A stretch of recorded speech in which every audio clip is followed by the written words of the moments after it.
Rumah yang terletak di Dusun Sumberjo, Desa Ngawu, Kecamatan Pelayan, Kabupaten Gunung Kidul itu sebenarnya tidak terlalu istimewa.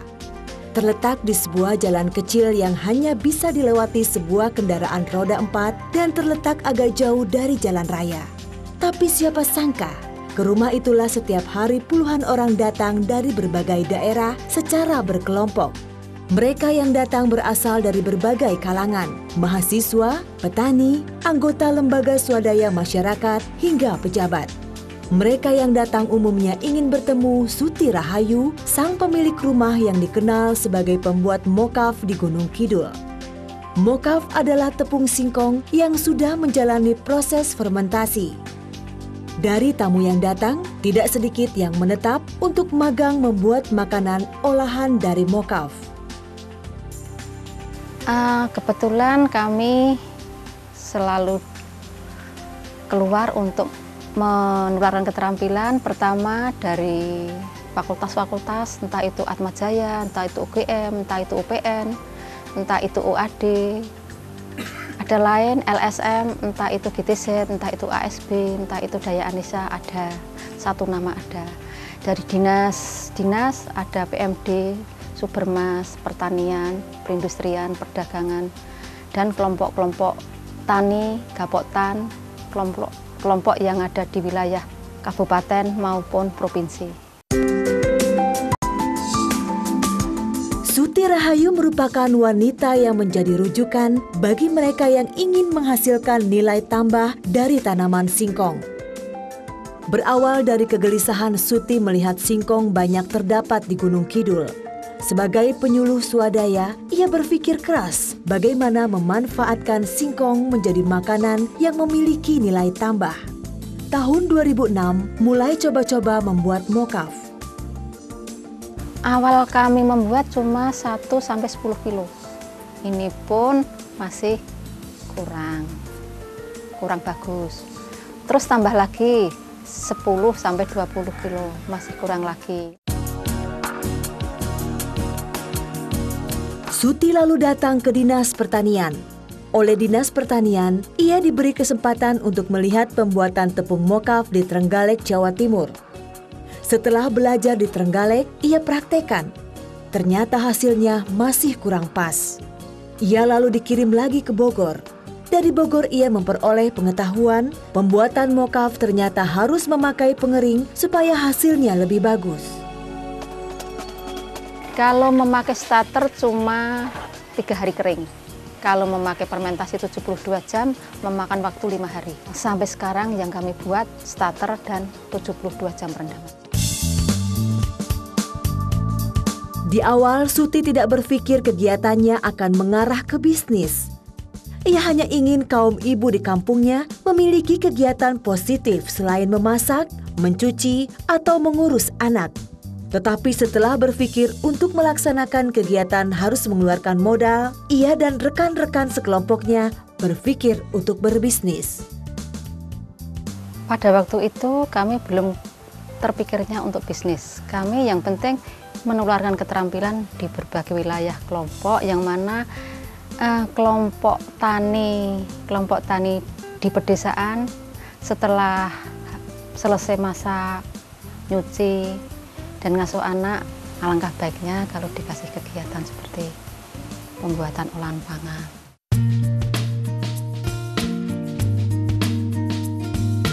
Kini usaha Suti telah berkembang pesat. Rata-rata per bulan, ia bisa membuat mokaf sebanyak 3 ton. Di rumahnya kini ia membuat berbagai jenis makanan olahan dari mokaf yang dipasarkan ke berbagai daerah. Karena keberhasilannya mengembangkan singkong, Suti kerap diundang ke berbagai daerah untuk berbagi keterampilan. Apalagi Miss Kijan, sang suami yang pensiunan kepala sekolah di Gunung Kidul, terus memberi dukungan kepada sang istri untuk melaksanakan kegiatan itu. Kalau masalah capek sih capek, kalau masalah tertekan tidak. Soalnya kalau kami capek, kasihan yang pada datang. Nah, biarpun capek, kami tetap fit untuk menularkan keterampilan apa yang dikehendaki oleh ibu-ibu. Tidak hanya keliling Indonesia, Suti juga pernah diundang ke istana untuk menerima penghargaan dan bertemu langsung dengan Presiden. Penghargaan itu berbagai macam penghargaan yang kami dapat dari kementerian, bisa berjabat tangan dengan SBY di istana. Kami juga tidak kepikiran kok sampai ke istana. Lalu dari kelompok-kelompok mahasiswa KKN yang tersebar di berbagai wilayah untuk mengundang kami, dia terkesan lalu ngasih penghargaan seperti itu. Mudah-mudahan bisa berkembang dan bermanfaat bagi masyarakat sekelilingnya. Hanya doa selalu mudah-mudahan selamat, tidak ada halangan suatu apa gitu.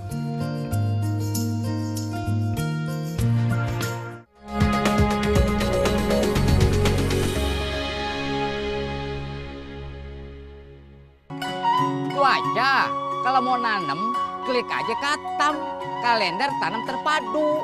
Caranya? Pakai jarwo, alias jajar legowo. Untuk meningkatkan produksi padi, manfaatkan kalender tanam dan inovasi teknologi pertanian. Mulai dari pengolahan lahan, cara tanam, benih unggul, pemupukan berimbang, hingga pasca panen yang tepat, agar target surplus 10 juta ton beras tercapai. Petani sejahtera, bangsa berjaya.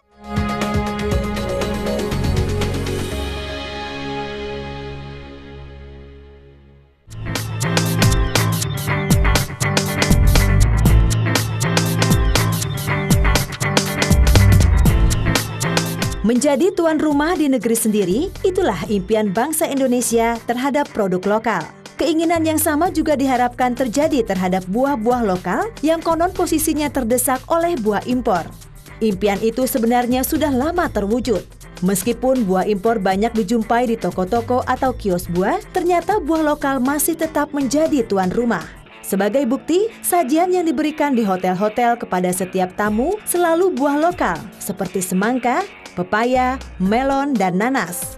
Buah-buahan itu juga selalu hadir dalam hidangan yang disediakan di acara-acara resepsi. Buktinya begini saja, sederhana sebenarnya kalau kita lihat. Pergilah ke hotel manapun, maka di hotel itu yang disajikan tidak lebih dari 4 macam itu. Pepaya, nanas, melon, semangka, ya kan? Berarti buah nasional selalu ada di hotel-hotel setiap hari. Jadi dengan fakta-fakta yang kasat mata itu, kita dapat mengatakan bahwa sesungguhnya buah Nusantara itu menjadi raja di rumahnya sendiri. Sudah menjadi raja. Menurut data, buah impor yang masuk ke Indonesia jumlahnya hanya 5-7% dari keseluruhan buah yang ada di pasaran. Mengapa buah impor terkesan dominan? Karena pedagang selalu menempatkannya di posisi terbaik. Sedangkan buah lokal diletakkan di posisi yang kurang menguntungkan. Selain itu, bentuk dan kemasan buah impor terlihat lebih menarik dibandingkan buah lokal. Dari data kita melihat impor buah itu 5-7% dari produksi. Nah, jadi 90-93% konsumsi buah nasional itu disuplai oleh buah dari dalam negeri. Itu data statistiknya. Kemudian faktanya yang kita lihat di rumah-rumah tangga, di hotel-hotel, ya memang yang disajikan lebih banyak buah Nusantara. Namun demikian, Dirjen Hortikultura mengingatkan agar mewaspadai tren buah impor dengan cara mengajak para petani buah untuk meningkatkan produksi sebanyak-banyaknya, meningkatkan mutu, meningkatkan penampilan dan strategi pemasarannya. Demikian pemirsa seluruh rangkaian program Sukatani kali ini. Semoga semakin luas wawasan Anda dan Anda pun semakin mencintai dunia pertanian yang sudah sangat berjasa bagi kehidupan kita. Sayur kangkung tinggal seporsi, kangkung seporsi dibagi-bagi. Jangan tergantung terhadap nasi, tergantung dengan nasi bikin rugi. Salam Sukatani.